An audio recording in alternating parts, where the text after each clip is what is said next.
Assalamualaikum warahmatullahi wabarakatuh. Alhamdulillah rabbil alamin. Wabihi nasta'in ala umurid dunya waddin.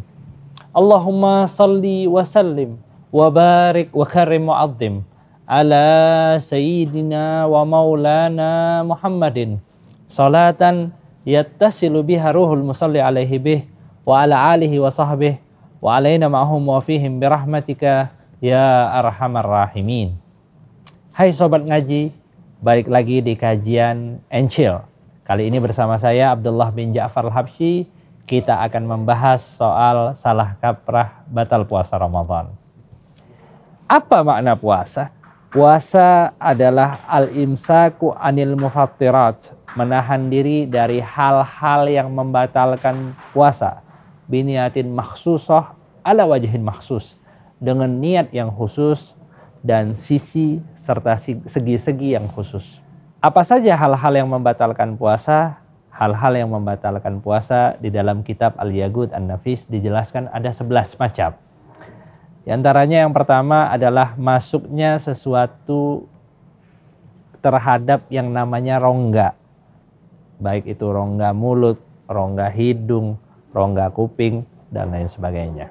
Dan sering banyak terjadi pertanyaan-pertanyaan yang ditujukan kepada kami juga, bagaimana dengan hukum orang yang meneteskan obat mata? Menurut Al-Imam Muhammad Ar-Ramli bahwa meneteskan obat mata itu hukumnya tidak membatalkan daripada puasanya. Ngupil, kalau ada orang ngupil, bagaimana hukumnya? Ngupil tidak membatalkan puasa, karena apa? Karena itu masih di luar daripada rongga dalam daripada hidung, yaitu di rongga luarnya hidung. Kemudian korek kuping. Nah, korek kuping tentu hal yang membatalkan puasa, karena lebih kecil daripada unmulah, lebih kecil daripada jari-jarinya. Nah, sobat ngaji, bagaimana orang yang sering wudhunya kemudian dia selalu berkumur-kumur? Nah, perlu diingat nih, mentang-mentang bulan puasa jangan enak-enakan. Tapi kita perlu tahu bahwa wudhunya seseorang itu di bulan puasa harus sesuai dengan tuntunan sunnah. Maksudnya seperti apa? Seseorang misalnya batas sunnah di dalam wudhu untuk kumur-kumur itu hanya 3 kali. Kalau misalnya lebih 4 kali, terlalu berlebihan di dalam berkumur. Ataupun tiba-tiba nggak pengen untuk wudhu atau nggak pengen sholat, tiba-tiba kumur-kumur aja di kamar mandi. Seandainya ada air yang tersisa, maka menjadi batal puasanya. Nah, ini perlu hati-hati ya di dalam bagaimana tata cara berkumur di bulan Ramadan. Kemudian kita sering juga kadang pakai pasta gigi. Tiba-tiba udah pengen pergi ke kantor, ya mesti sikat gigi dengan pasta gigi dan lain sebagainya. Bagaimana hukumnya? Nah, bagusnya bagi kita untuk misalnya mau pakai pasta gigi, untuk menyikat gigi kita dengan pasta gigi sebelum daripada azan subuh. Yaitu di waktu sahur, itu bagus sekali.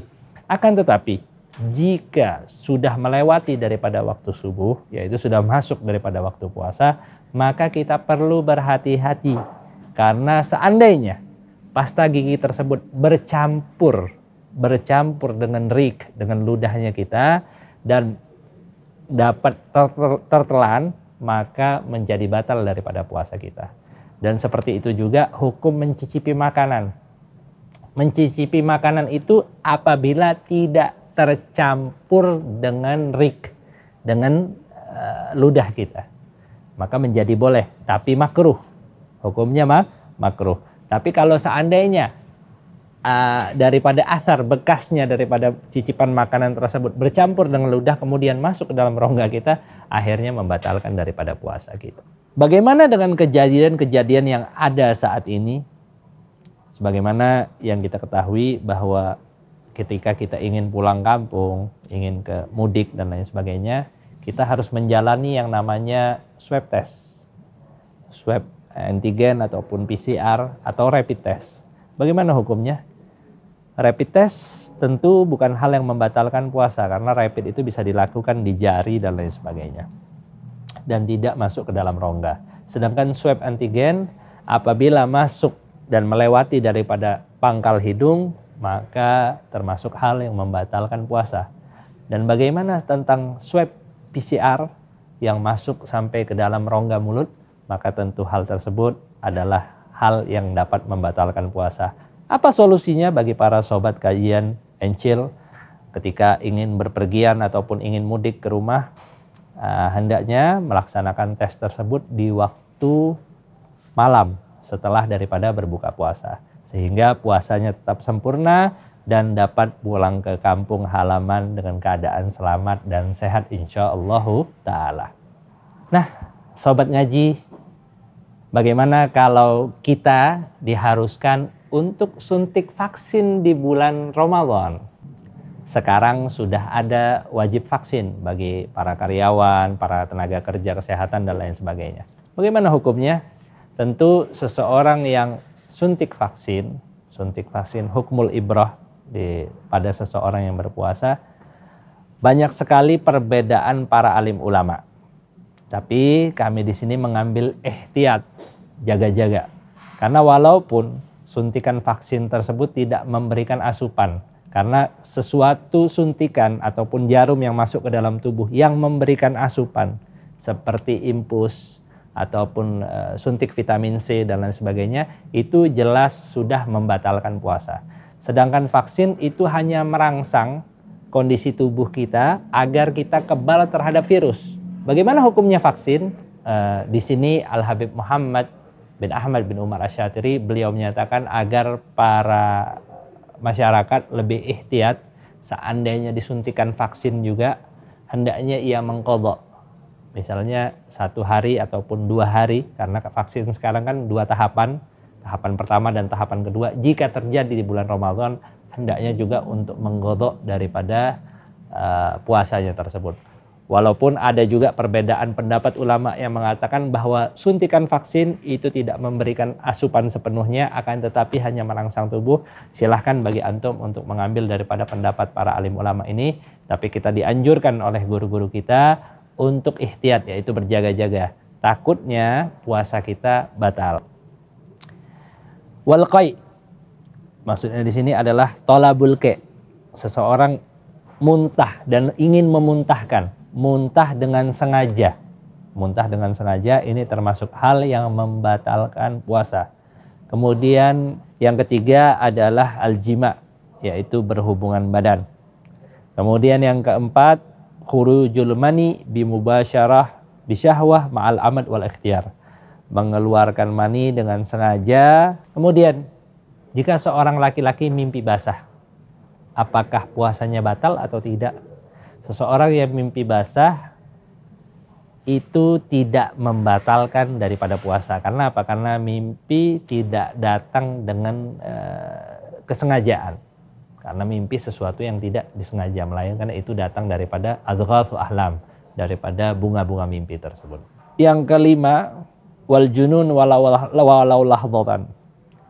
Gila ataupun hilang akal walaupun sesaat. Kemudian yang keenam, as-sukur. As-sukur ini adalah mabuk, wal irma, dan juga pingsan, in ta'adda bihima walau lahdhatan. Yang mana mabuk dan juga irma, pingsan ini disengaja, walaupun cuma sebentar. Bagaimana gambaran seseorang yang pingsan ataupun mabuk dengan disengaja? Ya misalnya menghirup hal yang berbau, hal-hal yang memabukkan. Maka ini termasuk sesuatu yang disengaja yang membuat ia mabuk. Walaupun dia tidak memakannya, walaupun ia tidak memasukkan ke dalam rongganya, tapi dengan menghirup saja, menghirup dari jauh, tahu kalau dia masuk ruangan ini dia akan nge-fly, maka hal tersebut membuat batal daripada puasanya. Kemudian yang kedelapan adalah riddah. Seseorang misalnya masuk di bulan Ramadan, kemudian dia berpuasa, tiba-tiba jam 1 siang ia menyatakan murtad, keluar daripada agama Islam. Kemudian jam 3-nya lagi dia masuk lagi ke dalam agama Islam. Nah, ini bulak-balik dia ataupun murtad dia, itu termasuk hal yang membatalkan puasa. Nah, kemudian pendarahan bagi kaum wanita, yaitu menstruasi, haid yang datang setiap bulan. Jika seseorang mengalami menstruasi, misalnya seseorang berpuasa, tiba-tiba di waktu zuhur keluar darah, maka hal tersebut termasuk hal yang membatalkan puasa dan baginya untuk menggodok daripada puasanya tersebut. Kemudian yang ke-10 adalah nifas. Nifas adalah darah yang keluar setelah melahirkan. Kemudian yang ke-11 adalah wiladah. Seseorang yang melahirkan. Melahirkan ini termasuk hal yang membatalkan puasa. Kalau seandainya seseorang yang mana dia ini terbiasa berpuasa, kemudian dia misalnya di hari ke-11 di bulan Ramadan, dia melahirkan di waktu siang hari, di waktu zuhur masuk ke asar, jam 2 siang misalnya, tiba-tiba dia melahirkan anak, maka walaupun dia dalam keadaan berpuasa, maka puasanya menjadi batal.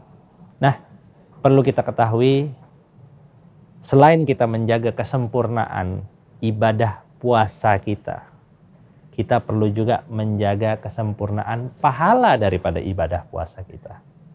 Rasul SAW beliau bersabda, khamsun yuftirna shaim. 5 hal yang dapat membatalkan pahala seseorang dalam berpuasa. Apa saja? Yang pertama adalah al-kidhib, bohong. Bohong baik bisa berupa lisan ataupun sekarang mungkin tulisan hoax yang disebarkan. Ini bisa membatalkan daripada pahala puasa kita. Makanya kalau kita mendengar berita dan lain sebagainya, perlu kita untuk bertabayun kemudian menyebarkannya dengan baik. Wal ghibah, juga ngomongin orang. Ngomongin ataupun gosipin seseorang. Ghibah termasuk hal yang membatalkan daripada pahala puasa kita. Kenapa kita tidak mengisi Ramadan kita dengan Al-Quran, isi dengan gosip dan lain sebagainya? Ini sesuatu yang membatalkan daripada pahala puasa kita. Wan namimah, kemudian wal iyadzubillah, mengadu domba, menyebarkan berita-berita yang tidak benar, kemudian berusaha untuk mengadu domba antara fulan dan fulan, antara kubu fulan dan fulan. Yuk hiasi Ramadan kita dengan hal-hal yang baik, hindari daripada hal-hal tersebut. Isi Ramadan kita dengan pahala-pahala yang membuat kita makin dekat kepada Allah Subhanahu wa taala. Kemudian juga yang keempat, wal yaminul kadhibah, dan sumpah yang diiringi bohong, sumpah dusta.